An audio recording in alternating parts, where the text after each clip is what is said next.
Hi everybody, my name is Dr. Ivo Ferreira and here we are from the Ophthalmo University campus in Mexico City, and we're gonna try the new Bioniko model. That has many interesting things I want to show you. The first thing is you're gonna have a moving eye right here, okay? This is a new device which allows the eye to move and to interact with your movements. It's very important. And the second thing I want to show you is this new model, which you have already the anterior segment and the lens already attached. The second thing is, as you can see, you have the nucleus, you have cortex, and you already have the anterior capsule rhexis, which is completely done. Okay, so we're gonna insert. It's very easy to insert this anterior segment in the holder, and we're gonna start surgery. After the anterior segment is in place, we're gonna start with the incision. We're gonna do a 2.2 millimeter incision. Okay, what we really like is to do a little bit of, if you're zoom in, we'll do a little bit of zoom out so you see the characteristics of the reflex of the light in the blade. As you can see, it's completely homogeneous there. This is incorrect and this is incorrect. So you really need to have the blade in the correct position. Also, you need a second instrument, because remember, you have a moving eye, and this is one of the challenges you're going to have with the incision. If you start the incision, you're going to move the eye, far away from you. So you can hold the eye right here, you can hold it in the opposite direction, or other people do a paracentesis and put a second instrument there. So what I really like to do is at the limbus to create a first plane which is deep, and it's at the limbus, so we are not inducing stigmatism. And then I'm going to use that plane to create a perfect incision. You're going to see the reflex, which is homogeneous. First plane, second plane, you can see in my hands, right? First plane, second plane, and I'm going to enter the anterior chamber. If you have too much resistance, this is the important movement that you need to do, and you need the correct hand positioning in order to do it. Okay, so I enter and I aim to the center of the eye, and when I go out exactly the same way as I went in. Then there is even a correct way in how to put viscoelastics. The first thing you need to do is to see that the cannula is completely unoccluded, and then you're gonna enter the eye, injecting viscoelastic. You're gonna go to the other side of the limbus, and then you're gonna remove, in this case, bubbles, or also remove if you have any aqueous humor. Okay, now we're gonna do the hydrodissection. Always see that you have cannula which is permeable. We're gonna do a zoom in, and we're gonna center the eye obsessively right here, so you can see all the characteristics. There's many surgeons who, before they do the hydrodissection, they remove a little bit of viscoelastic, so you don't have too much pressure in order to do the hydrodissection. Okay, so we remove a little bit of viscoelastic, we go under the anterior capsule, and we do a very smooth capsular rhexis. A very smooth hydrodissection. You're gonna see the nucleus, which is already free. You see, just trying to come to the anterior chamber. You're gonna depress it at all times because you don't want to have a posterior capsular blockage. And watch my hands. Watch my hands when I'm going to the inside the nucleus, and then I'm gonna do the rotation maneuver. Look at that. That's an amazing rotation maneuver. Okay, right here, you can rotate it for one side and to the other side, and that nucleus is rotating magnificently. Okay, perfect. Remember that in this model, we need to be extremely careful with the incision. And we're gonna protect the sleeve by putting a second instrument through the main incision and just creating a little bit of space. Okay, I'm gonna put a second instrument, I'm gonna put it slightly up. I'm gonna be very careful that that sleeve enters perfectly. That went great. Now, since I have a moving eye, again with the X and Y, I'm gonna center the eye, remove bubbles, and then we're gonna start with sculpting. We're gonna press the button. Okay, we're gonna start in 3. Touching the lens, we advance from the capsular rhexis to the capsular rhexis edge. Again, in touching the lens, I go in 3 and come back in 1. If I have some fragments, I can do some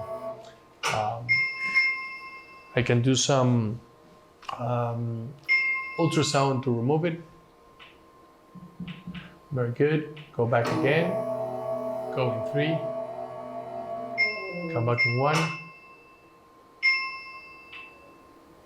Okay, we'll keep going with very high ultrasound.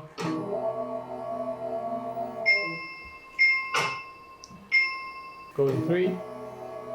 Come back in 1. Go in 3. Come back in 1. You can see the characteristics of that sculpt. You have the correct width, the correct length, and the correct depth. Look at that. It's an amazing sculpting. Very, very well done. Now you have the correct depth in order to crack it. So we're going to do a paracentesis only because we want to show you here. We're going to show you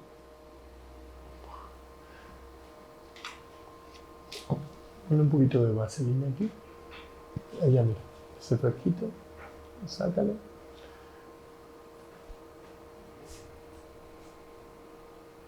Okay, we want to show you the cracking maneuver. We're going to enter the eye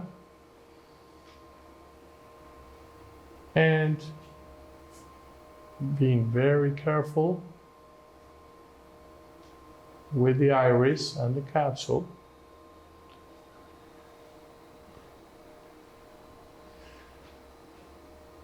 There you go. Being very careful with the capsule and the iris. We're gonna go deep with the second instrument, and we're gonna crack that nucleus. Look, that cracking was amazing. You see? Then you need to find 2 walls who can share the vectors. You go deep and you crack it. Look at the separation was perfect. We can actually rotate the lens and verify if the crack was complete. Here was complete. Here is 2. It's very important to check that the separation is complete in order to keep going with the thick emulsification. Now we're gonna go to quadrant removal. We're gonna raise the vacuum and we're gonna raise the aspiration rate. We're gonna find a wall. You see how I put my phaco tip in a wall that is gonna be occluded. I'm gonna go to position 2, a little bit of 3, go back to 2. I'm gonna go to the periphery with the chopper, and then I'm gonna come deep, and then I'm gonna do the cracking maneuver. So I can crack that half lens in other 2 pieces. Okay? As you can see, I already have a fragment free in the anterior chamber, and I'm gonna try to be very efficient. Okay, so now with the correct ultrasound, because this is a hard cataract, you're gonna see how I do. I'm gonna try to be very efficient with that fragment. To position 2, 3. If I have the fragment with me, and it's hard, I can try to emulsify it. I'm always in the safety zone. The aspiration, flujo de aspiración en 45. Okay, and I'm trying to be very efficient with a very hard cataract, only giving ultrasound when the point is occluded. 2 and 3, 2, 3, 2 and 3, 2, 3, 2 and 3, when the point is occluded, so I can be efficient with the hard cataracts. You can see the cracking was perfect here. And we're gonna go for this fragment in position 2. I'm gonna try to find a wall to occlude the tip and bring it to the safety zone. You see how I take my time? Now I have it. Now I'm more relaxed. I bring it to the safety zone. I bring the nucleus and I go for position, 2 and 3, 2 and 3, to be very efficient, to be with a lot of safety. Remember that I only want to give ultrasound in the safety zone.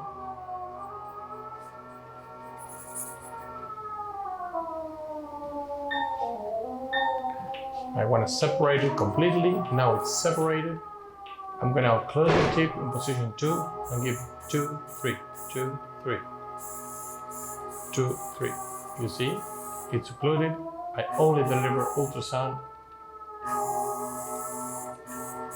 2, 3, 2, 3, 2 and 3, and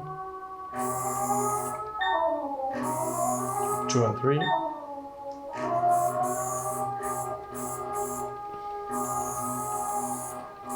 Again, in the safety zone. Okay, we have the second half of the lens. Now again, I'm going to do the chopping maneuver.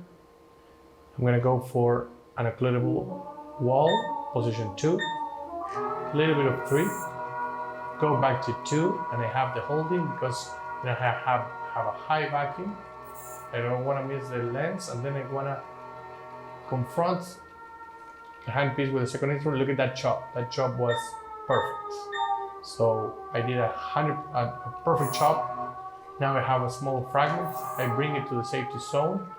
I'm gonna try to chop it again. I always want to be, in control where is the point of the handpiece of the figure tip. So I only want to deliver ultrasound if the point is occluded. I occluded 2 and 3. Okay, position 2, 3, 2 and 3. I'm occluded, and when I'm occluded, I deliver ultrasound to be efficient in the safety zone. 2, 3, 2, 3. Great. Now I'm going to go for this other fragment. Try to repeat the chopping maneuver.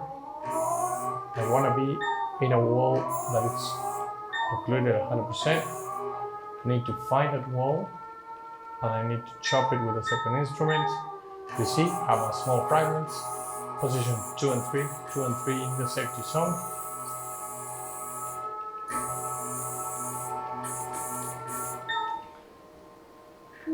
Go for the wall. Again, position 2 and 3. Chop it right here. I want to occlude it again. I want to chop. I want to have smaller fragments with me. Bring them into the safety zone. And I only deliver ultrasound when the point is occluded. Then I have a small fragment here. Let's try to chop it from the top, being very careful of the posterior capsule. You have like a kind of a plate, so you need to be very careful of how it behaves. Chop it again, position 2 and 3, with that, 2, 3, 2 and 3. In the safety zone, we're facing a hard cataract, this is what we're talking about. Being very, very efficient. Okay, go back.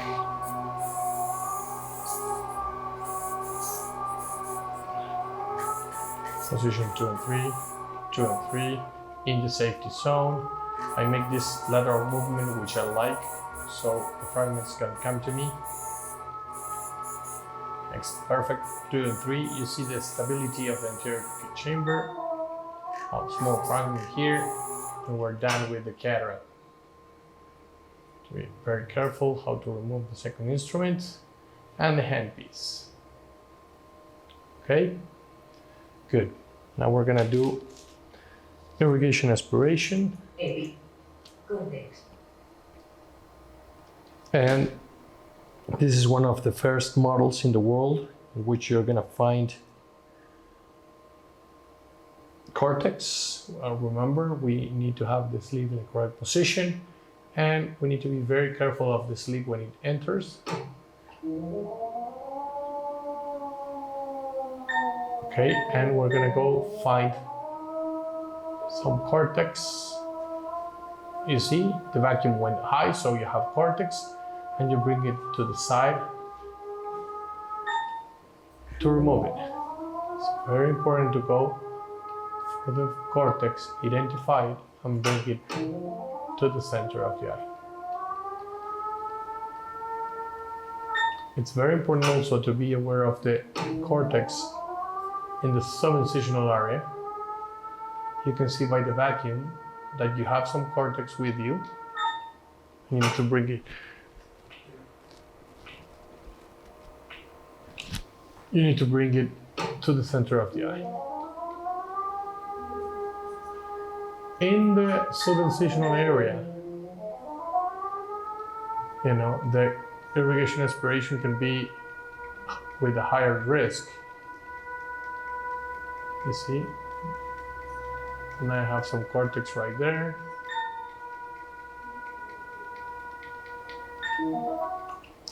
And in the subincisional area, what we can do is we can you do a bimanual irrigation aspiration. You can enter from with your non-dominant hand from a paracentesis. And you irrigate with your right hand, and with your left hand in this case, I'm gonna go for the cortex in the subincisional area, and I have a centered eye and more control of what I'm doing, so the safety, it's improved.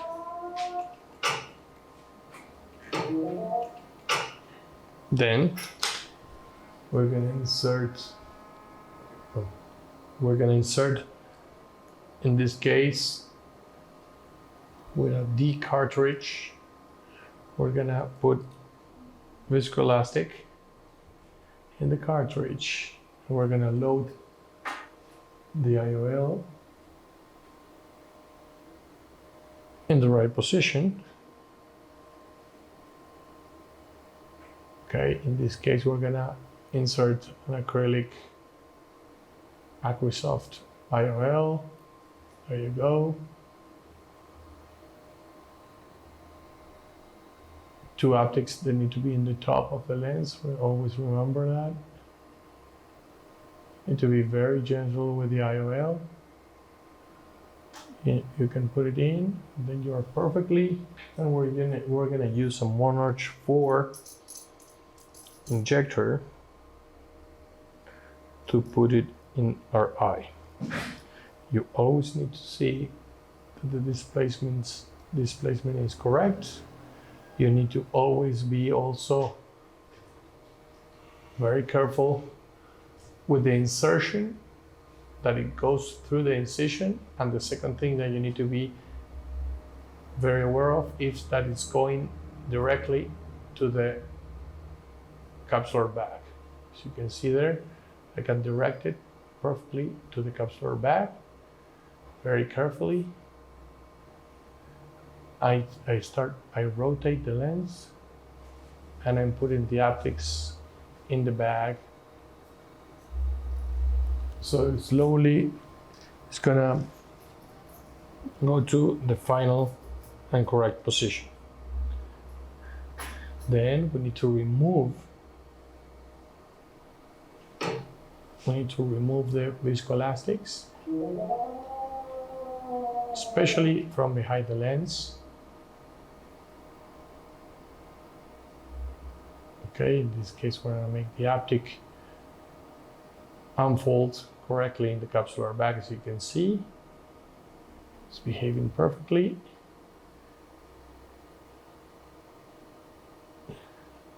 And then you can go with the aspirator below the bag. Look, I have some cortex right here. I have some leftover cortex. So I'm gonna go for the cortex and I'm gonna aspirate it. You know, that cortex we were not aware in the beginning. So it's very important to be aware at all times. You have some more cortex right here. And we have some more cortex right here. Look at that. I'm grabbing the cortex, bring it to the center of the eye.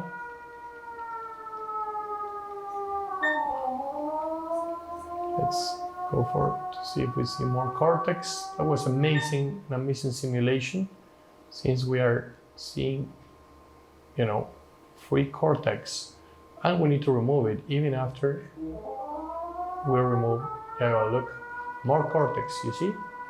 More cortex. Again, this is the only model in the world that's going to simulate cortex. This is actually amazing because irrigation aspiration is something we are not able to train in our students until now. You're seeing the cortex, you're seeing how we need to go for the cortex, which is attached. Go in position 2 and bring it to the center. The lens is perfectly placed. We remove the 100% of the viscoelastic and remove some cortex that was left over. The case is done. Thank you very much.